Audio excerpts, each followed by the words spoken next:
In the history of criminal investigation, there are cases that are solved, there are cases that go cold, and then there are cases that become nightmares. Most murders are acts of sudden, chaotic violence. They are messy, they are impulsive. But what happens when a murder is calculated with the precision of a surgeon and the patience of a saint? What happens when a human being is not just killed, but deconstructed? In January 1996, in the ancient city of Nanjing, China, a 19-year-old university student walked out of her dorm room and into the snow. 9 days later, she was returned to the city, but she wasn't found in a field or a river. She was found in over 2,000 neatly cut, boiled fragments scattered across the heart of the city's most prestigious academic district. This is the case of Diao Aiqing, known in China as the Nanjing University dismemberment case. It is a tragedy that has haunted the country for nearly 3 decades. It is a story about a lonely girl in a big city, a police force overwhelmed by a perfect crime, and a killer who disappeared into the crowd, taking the secret of the 2,000 cuts with them. Today we are opening the file on Eastern Shadows. We are going to reconstruct the timeline minute by minute, analyze the impossible forensics, and ask the question, how does a girl vanish in a crowded city, only to reappear everywhere at once?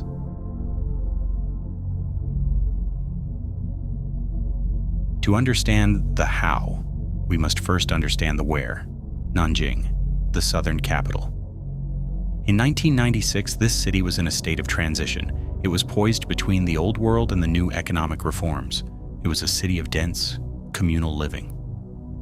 This was an era before the Skynet surveillance system.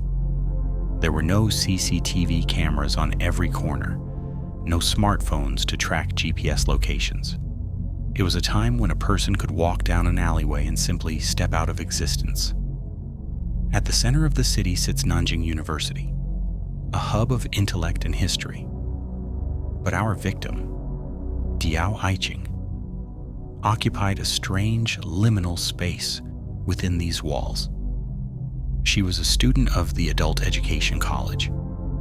Now, I need you to understand the social context here. In the 1990s Chinese education system, there was a hierarchy. Adult education students were often viewed as second tier by the administration and the traditional undergraduates. They lived in different dorms. They were socially segregated. Diao Aiqing was 19. She came from a rural farming village in Jiangsu province called Jiangyan. Her family poured everything they had into her education. Her older sister even dropped out of school to work so Diao could study. She carried the weight of her family's hope on her shoulders. But by all accounts, Diao was a ghost even before she died. She was painfully introverted. She had been in Nanjing for less than 100 days. She didn't date. She didn't party. She had a mole on her cheek, a boyish haircut, and a beautiful handwriting style where she would write her name with a character meaning minister, hinting at a hidden depth beneath her shy exterior. In criminology, we talk about victimology, the study of who gets targeted and why. Usually high-risk crimes happen to people in high-risk lifestyles. But Diao? She was the definition of low risk. She was invisible. She had no enemies. She had no money. So why her? Why was this specific girl chosen for a crime of such theatrical brutality? The answer might lie in the very moment she stepped out her door. January 10th, 1996. It's a Wednesday evening. It is freezing cold.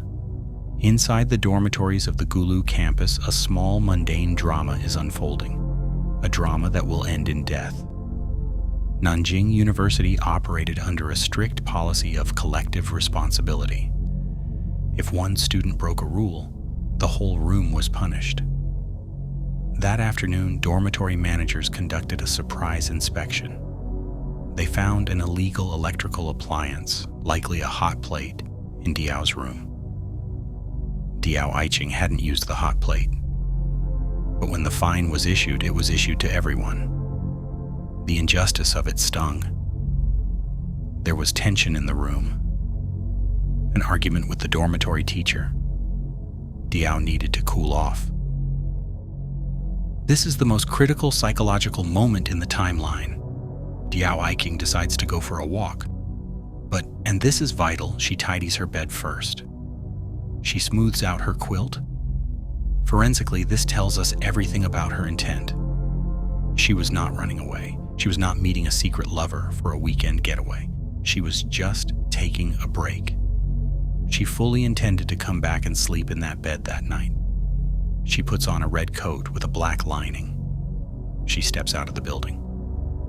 It is between 5 p.m. and 6 p.m. She was seen walking onto Qingdao Road. This is a street lined with bookstores, small restaurants, and shops. It is not a dark, deserted wasteland. It is early evening. There are students buying dinner. There are locals walking home. And yet, this is the end of the line. Diao Aiqing walks onto Qingdao Road and simply vanishes.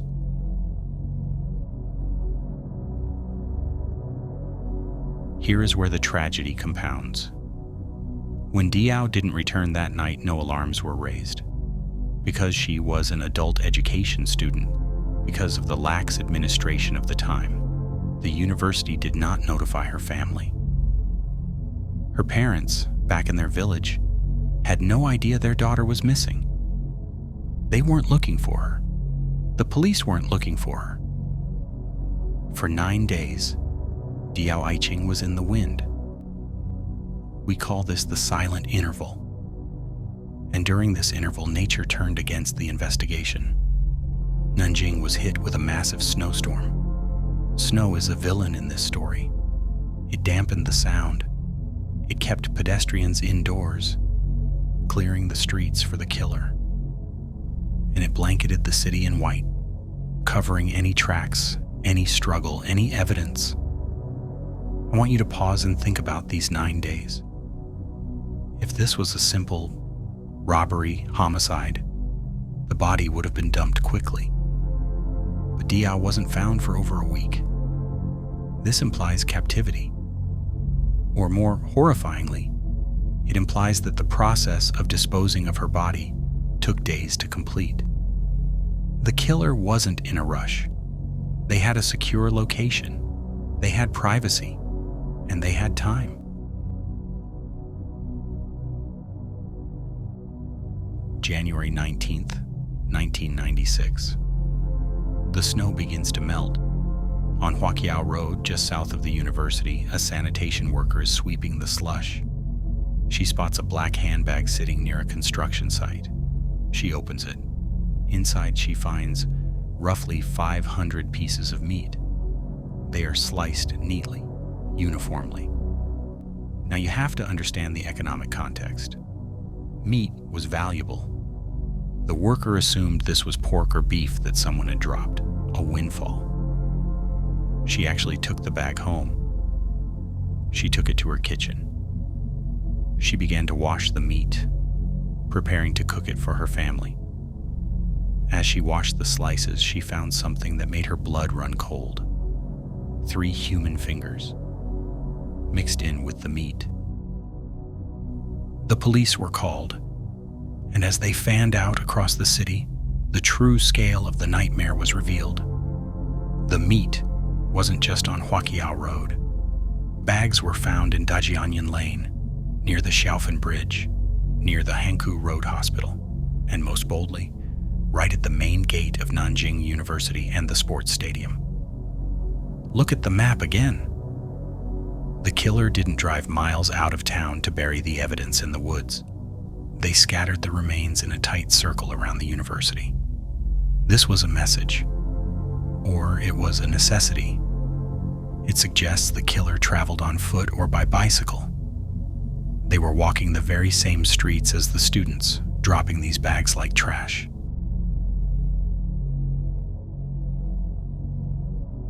Now, we must discuss the forensics.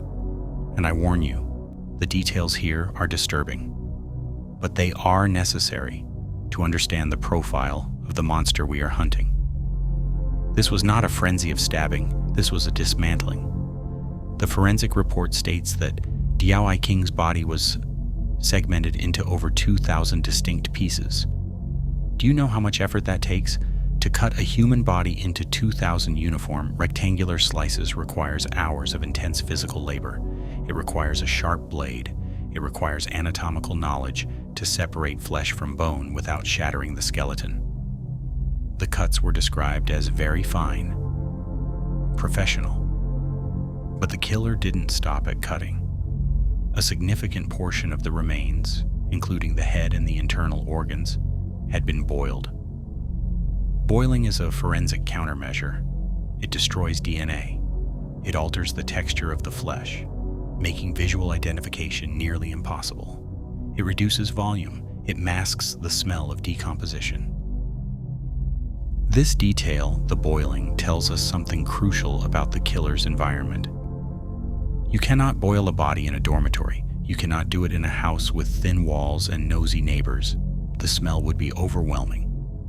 The killer had a killing house, a private, detached space, maybe a basement, a laboratory, an abandoned compound. And they had the stomach for it. To spend days living with, cutting, and cooking a corpse suggests a psychological detachment that chills seasoned detectives to the bone. There is one final mystery in the autopsy. The heart, the liver, and the spleen were never found. Were they flushed? Were they kept as trophies?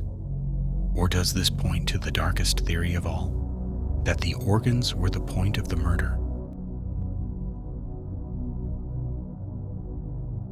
The Nanjing Public Security Bureau, the police, launched one of the largest investigations in Chinese history.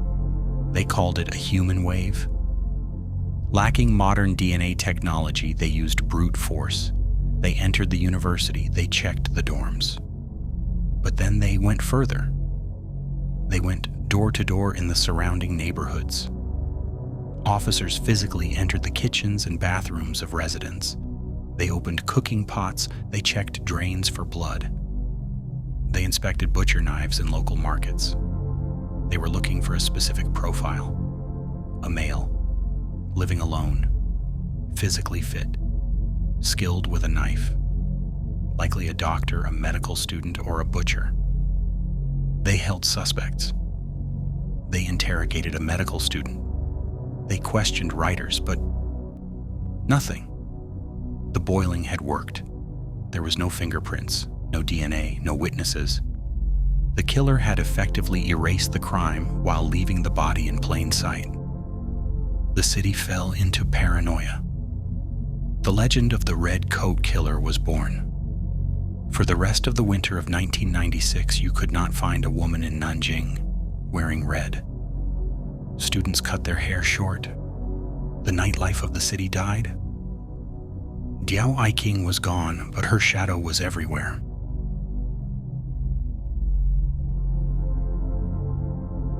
As the years passed, the official investigation stalled. But a new force was rising: the internet. In China, they call it the human flesh search engine. Millions of netizens crowdsourcing clues. In 2008, 12 years after the murder, a post appeared on the Tianya Club forum that reignited the entire case. A user named Black Mass wrote a thread that was less of a theory and more of a psychological portrait. He speculated that the killer wasn't a butcher, but a refined, lonely intellectual. He theorized that Diao, who loved music, met this man at a Deku CD stall, black market Western music.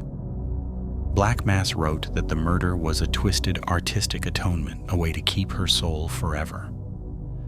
The post was so vivid, so disturbingly accurate in its psychological profiling, that readers panicked. They thought Black Mass was the killer confessing. The police actually intervened. They tracked the IP address. They found a 26-year-old father, a law student. He was just a kid when the murder happened. He was innocent. He was just a writer with a dark imagination. But the incident proved something. This case is a cultural wound that refuses to heal. Every few years, a new theory emerges. A writer is accused. A doctor is suspected. The public is desperate for an answer, desperate to put a face to the monster.